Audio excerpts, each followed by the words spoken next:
চিকিৎসা করার সময় পাই না। আমি চাই বিচার হোক, ফাঁসি হোক।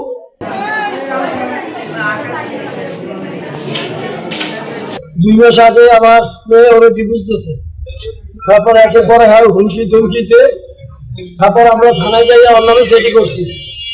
জেডি করার পরে যাইয়া ও লুকে লুকে বাড়ির সামনে খায়, ওরা দেওয়ার কথা কইয়া কালকে রাত্রে ছুরি লইয়ে ঢুকছে, একটা বড় ছুরি, এইবার ছুরি দিয়ে ঘাঁচেছে বুকের উপর, একটা পোষ দিয়েছে, তারপরে কেনুতে কুচাইয়ে মদ কাটিয়ে দিয়েছে। এইবার এই ছুরি লইয়া আবার হসপিটালে আসে আমাকে টার্গেট করিয়া। এবার আমরা ধাপাই চাপা ধরছি, ধরিটা পুলিশের হাতে দিয়ে দিয়েছি। আমি চাই বিচার হোক, ফাঁসি হোক।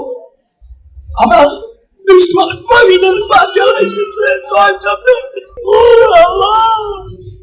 আমার কিছু বাইরে মার গেলাইছিল, কিছু চিকিৎসা করার সময় পাই না। ওই তো বহুদিন ধরে জ্ঞান নাম শুনি বহুদিন ধরে কালকে হঠাৎ করে রাত্রে ভোর রাত্রে আদানের সময় আমার বউ শুনেছে কান্দাকাটি, কি হলো দৌড়ে বাইরে দেয় যে অমুকের বিয়েটারে মারিয়ে পালিয়েছিলাম। সম্পূর্ণভাবে অত্যাচার হইয়া দেশা পেশা করে, মারধর করে।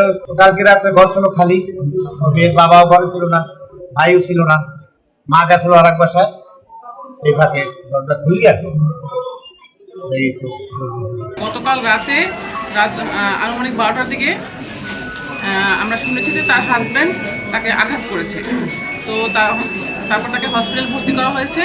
এরপরে তাকে এমার্জেন্সি ডক্টর তাকে খুলনায় রেফার করেছিল, এর মধ্যে সে মারা গিয়েছে। আমরা আসামিকে অ্যারেস্ট করেছি, হত্যা মামলা হয়েছে এবং আসামি অ্যারেস্ট।